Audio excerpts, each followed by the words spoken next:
31st night এটা একটা ইংরেজি বাক্য।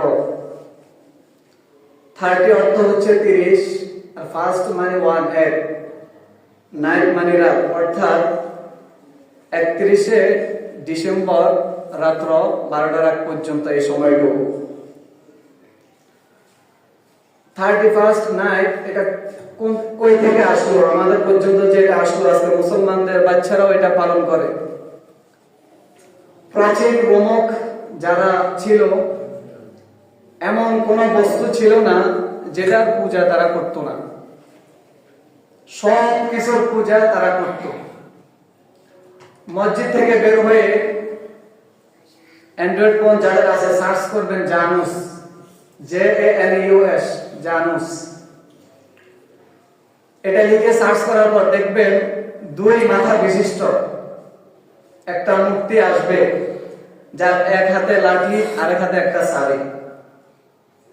তো প্রাচীন রোমক যারা, তাদের আকীদা, তাদের বিশ্বাস হলো আমরা এই পর্যন্ত যত বস্তুর পূজা করেছি তার মধ্যে থেকে অন্যতম, সবচাইতে বড়, সবচাইতে শক্তিশালী হচ্ছে এই জানুস নামক দেবতা।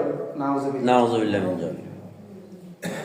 আপনারা অবাক হবেন, তাদের আরো আকীদা হচ্ছে তাদের যে 2টা মুখ, ওই মূর্তির যে 2টা মুখ, কেউ যদি তার অতীতের গ্লানি, অতীতের কষ্ট, অতীতের গুনাহ মুছে ফেলতে চায়, তাহলে ওই দেবতার পিছনের মুখ যেটা, ওই অংশে গিয়ে তার পূজা করবে। তাহলে তাদের আকীদা, বিশ্বাস হলো ওই দেবতা তার অতীতের সমস্ত অপরাধ, সমস্ত গুনাহ মাফ করে দিবে। আর যদি ভবিষ্যতে সে সফল হতে চায়, ভবিষ্যতে যদি সে ভালোই পেতে চায়, তাহলে ওই জানুস নামক দেবতার সামনের যে মুখ রয়েছে, ওই মুখের সামনে এসে ইবাদত করবে, তার পূজা করবে। তাদের বিশ্বাস এই সামনের মুখের ইবাদত করার দ্বারা ভবিষ্যতে তাকে কোনো খারাপি পাকড়াও করবে না, সবসময় তার মধ্যে বালাই থাকবে। নাউজুবিল্লাহ।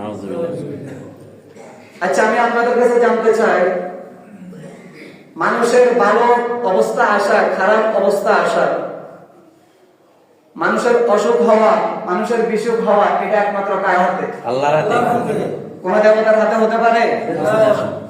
তাহলে আজকে মুসলমানের বাচ্চা যারা 31st নাইট পালন করে,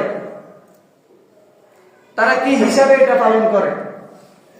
যারা এটা চালু করেছে প্রাচীন রোমক, তাদের উদ্দেশ্য, তারা খ্রিস্টান, তারা ইহুদি, তাদের উদ্দেশ্য হলো এই মূর্তিকে পূজা করে তারা খারাপিকে বিদায় করে বালাইকে আগমন করা।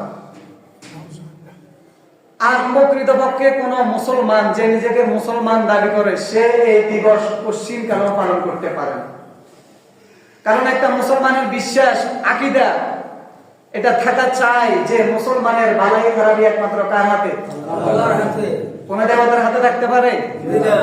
সুতরাং কোন মুসলমান যদি 31st পালন করে, তার বিশ্বাস, সে আল্লাহ তাআলাকে বিশ্বাস করে না, তার বিশ্বাস ওই ইহুদি খ্রিস্টানদের মতো আমার বালাই, আমার খারাপি সবকিছু জানুস নামক দেবতার হাতে। নাউজুবিল্লাহ। এখন আমাদের দেশে 92% মুসলমানদের দেশ এই বাংলাদেশ। এই বাংলাদেশে 31st পালন হয় কিনা? আওয়াজ দিয়ে কথা বলেন, হয় কিনা?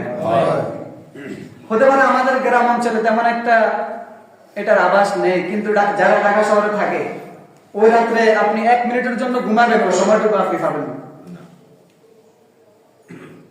অথচ এই রেওয়াজ, এই নিয়ম বের করেছে কারা? ইহুদি খ্রিস্টান যারা, তারা। আপনি মুসলমান হয়ে আপনি ইহুদি খ্রিস্টানদেরকে বন্ধুরূপে গ্রহণ করতেছেন, আপনি তাদের রীতি নীতি অনুসরণ করতেছেন, অথচ আপনি মুসলমান হিসেবে এটাকে আপনার জন্য শোভা পায়? যে নিজেকে মুসলমান হিসেবে দাবি করে, পশ্চিম কালেও এটা তার জন্য শোভা পায় না যে সে ইহুদি খ্রিস্টানদের অনুসরণ করবে।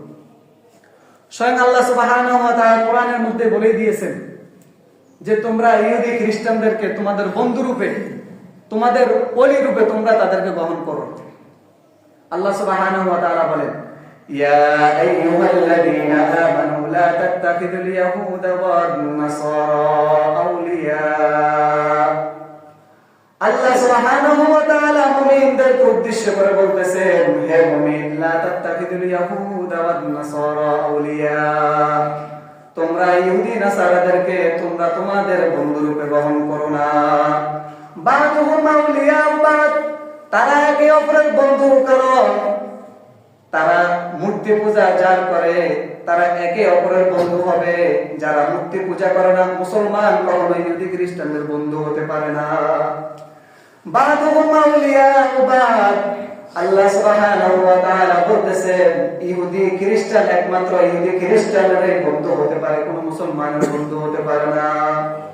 ওয়া মান ইয়াতাওয়াল্লাহুম মিনকুম ফাইন্নাহু মিনহুম, আল্লাহ সুবহানাহু ওয়া তাআলা বলেন যারা ইহুদি খ্রিস্টানদেরকে বন্ধু রূপে গ্রহণ করে ফাইন্নাহু মিনহুম, তাহলে ওই যে মুসলমান খ্রিস্টান ইহুদিদেরকে বন্ধু রূপে গ্রহণ করলো, বন্ধু রূপে গ্রহণ করার কারণে সে সাথে সাথে ইহুদি খ্রিস্টানদের অন্তর্ভুক্ত হয়ে যাবে। আল্লাহ সুবহানাহু ওয়া তাআলা বলেন ইন্নাল্লাহা লা ইয়াহদিল কওমাজ জালিমিন, আল্লাহ সুবহানাহু ওয়া তাআলা কশিন কালো যারা জালেম তাদেরকে হেদায়েত দেন না। যারা জালেম, যারা জুলুম করেছে নিজের উপর নিজের নফসের উপর, আল্লাহ তাআলা বলেন আমি আল্লাহ তাদেরকে কশিন কালো হেদায়েত দিব না। এই আয়াতে আল্লাহ তাআলা আমাদেরকে নির্দেশ দিচ্ছেন যে আমার বান্দারা মুসলমান মুমিন তোমরা কশিন কালো ইহুদি খ্রিস্টান যারা তাদের অনুসরণ করবে। যদি অনুসরণ করো তাহলে তুমি জালেম, আর আমি আল্লাহ বলছি আমি জালেমকে কশিন কালো হেদায়েত দিই। এই আয়াত স্পষ্ট আল্লাহ তাআলা আমাদেরকে নির্দেশ দিচ্ছেন আমরা যেন ইহুদি খ্রিস্টানদের অনুকরণ না করি। আচ্ছা, 39 পাস্ট এটা পালন করা, এটা অনুসরণ করা, এটা কি ইহুদি খ্রিস্টানদের অনুকরণের মধ্যে পড়ে না? পড়ে। আওয়াজ দিয়ে কথা বলেন, পড়ে কিনা? পড়ে। রাসূল সাল্লাল্লাহু আলাইহি ওয়াসাল্লামের হাদিস বলতেছেন যে কোন ব্যক্তি যদি কোন কওমের সাদৃশ্যতা অবলম্বন করে তাহলে সে সাথে সাথে ওই কওমের অন্তর্ভুক্ত হয়ে যাবে। নাউযুবিল্লাহ। عن عبد الله بن عمر رضي الله تعالى عنهما قال قال رسول الله صلى الله عليه وسلم من تشبه بقوم فهو منهم, কোন কওম যদি কোন কওমের সাদৃশ্যতা অবলম্বন করে ফাহুয়া মিনহুম, সাথে সাথে সে সেই কওমের অন্তর্ভুক্ত হয়ে যাবে। এখন 39 ফাস্ট এটা পালন করা ইহুদি খ্রিস্টানদের স্বভাব, এটা তারা বের করেছে। আপনি একজন মুসলমান হয়ে যদি আপনি এই দিবসটা পালন করেন, এটাকে উদযাপন করেন, আল্লাহ তাআলা বলতেছেন ফাহুয়া মিনহুম, রাসূল বলেন মান তাশাব্বাহা বিকওমিন ফাহুয়া মিনহুম, কোন কওম যদি কোন কওমের, অর্থাৎ আমি যদি আমার ভাষায় বলি কোন মুসলমান যদি কোন খ্রিস্টান কোন ইহুদি নাসারাদের কোন সাদৃশ্যতা অবলম্বন করে, রাসূল বলতেছেন সাথে সাথে সে ইহুদি খ্রিস্টানদের অন্তর্ভুক্ত হয়ে যাবে। নাউযুবিল্লাহ। তাহলে এই আয়াত থেকে হাদিস থেকে আমরা যেটা বুঝতে পারলাম সেটা হচ্ছে কোন মুসলমান যে নিজেকে ঈমানদার দাবি করবে, মুসলমান দাবি করবে, সে কশিন কালো কোন ইহুদি খ্রিস্টানদের আকীদা কশিন কালো গ্রহণ করতে পারে। আচ্ছা, আল্লাহ তাআলা আমাদেরকে নিষেধ করেছেন যে আমরা যেন ইহুদি খ্রিস্টানদের কে বন্ধু রূপে গ্রহণ না করি, তাহলে আমাদের বন্ধু কে হবে? একটা প্রশ্ন জাগে, তাহলে আমাদের বন্ধু কে হবে? আল্লাহ সুবহানাহু ওয়া তাআলা বলে দিচ্ছেন আল্লাহু ওয়ালিয়ুল্লাযীনা আমানু ইউখরিজুহুম মিনায-যুলুমাতি ইলান-নূর। আল্লাহ সুবহানাহু ওয়া তাআলা বলতেছেন হে মুমিন বান্দারা তোমরা শুনো, আমি আল্লাহ তোমাদের প্রকৃত বন্ধু। সুবহানাল্লাহ। প্রকৃত বন্ধু কে? আল্লাহ। কোন ইহুদি খ্রিস্টান মুসলমানের প্রকৃত বন্ধু হতে পারে না। একমাত্র যদি বন্ধু হয়, বন্ধু হবে আল্লাহ। আল্লাহ বলতেছেন আমি মুমিনদের বন্ধু। সুবহানাল্লাহ। আপনার জন্য আর কি লাগে যে আল্লাহ আপনাকে সৃষ্টি করেছেন, আপনাকে এত কিছু দিয়েছেন, সমস্ত নেয়ামত, শুধু আপনি মানুষ আর দুনিয়াতে যা কিছু দেখতে পাচ্ছেন সবকিছু আল্লাহ আপনার জন্য সৃষ্টি করেছেন। ওই আল্লাহ বলতেছেন আমি আল্লাহ তোমাদের বন্ধু। আর আপনি মুসলমান হয়ে, মুসলমানের সন্তান হয়ে আপনি ইহুদি খ্রিস্টানদের রওয়াজ রীতিনীতি অনুসরণ করতেছেন। একটু ভাবেন, 5টা মিনিট সময় নেন, কে আপনাকে সৃষ্টি করেছে, তিনি আপনার ব্যাপারে কি বলেছেন।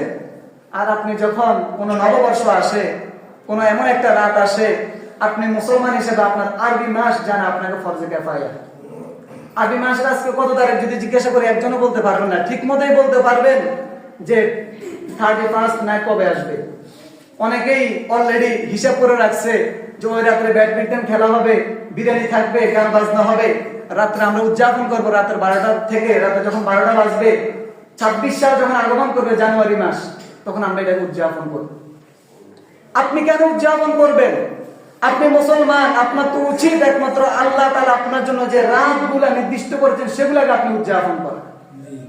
শবে কদর, শবে বরাত যে আসে, কয়জন আপনি, কতজন আছে আপনাদের এই সমাজ সহ পুরো বাংলাদেশে এমন কয়জন পাবেন যে সেই রাতটুকু উদযাপন করছে? অথচ আল্লাহ সুবহানাহু ওয়া তাআলা এগুলো আমাদের জন্য উদযাপন করার মতো সেই ব্যবস্থা করেছেন, নির্দেশও করেছেন আমাদেরকে। থার্ড ডে, নাইট ফাস্ট, এটা হচ্ছে ইহুদি খ্রিস্টানদের রীতি রেওয়াজ। আজকে আমরা মুসলমানের সন্তান হয়ে আমরা এগুলো পালন করতেছি। আল্লাহ তাআলা আমাদেরকে হেফাজত করুন, সকলে বলেন আমিন। এটা বললাম ইতিহাস। তারা তাদের জানুস নামক দেবতার থেকে নিয়ে তারা তাদের, এই জন্য আপনারা খেয়াল করলে দেখতে পাবেন খ্রিস্টাব্দ ইংরেজি যে মাস, 12টা মাসের মধ্যে সর্বপ্রথম মাসের নাম কি? জানুয়ারি। তারা তাদের ওই জানুস দেবতার নামকে তারা নামকরণ করে তারা সেটাকে বড় মনে করে তারা তাদের 12টা মাসের মধ্যে সর্বপ্রথম মাসের নাম রাখছে জানুয়ারি মাস। তারা কিভাবে মুসলমানদেরকে গ্রাস করতেছে, মুসলমানদেরকে তাদের দিকে কিভাবে আকৃষ্ট করতেছে, আজকে আমরা এগুলা বুঝি না। আমরা আমাদের তালে আছি, কে কি বলছে, কে কি বুঝাচ্ছে, আমরা সেগুলোও জানতে চাই না। আমরা যখন 31শে ডিসেম্বর রাত্র আসে তখন আমরা ব্যস্ত হয়ে যাই বিরিয়ানি, খিচুড়ি, যে যা যা ফাঁকাবার সবকিছু ফাঁকিয়ে তারা এটাকে উদযাপন করে। সুতরাং আজকে আমার এই ইতিহাস থেকে, আমার এই বলা কথা থেকে আমি আপনাদের কাছে জানতে চাই, কোন মুসলমানের বাচ্চা কি এগুলো পালন করতে পারে? জি না। আওয়াজ কম হয়েছে, মনে হয় আপনাদের কাছে কারো সন্দেহ আছে। কোন মুসলমানের বাচ্চা কি 31st নাইট এটা পালন করতে পারে? জি না। পশ্চিম কালেও পারে না। আমি নিজেকে মুসলমান দাবি করলাম, আমি আবার ইহুদি খ্রিস্টানদের অনুসরণ করতেছি, আমি আবার কিসের মুসলমান? আমি মুসলমান হওয়ার জন্য আইডি কার্ডে আমার নাম দেওয়া আছে, আমি আব্দুল্লাহ, আমি আব্দুর রহমান। শুধু এটাতে যথেষ্ট নয়, আমাকে কাজও প্রমাণ করতে হবে আমি মুসলমান। আল্লাহ তাআলা আমাদেরকে দ্বীনের সহিহ বুঝ দান করুন, সকলে বলেন আমিন।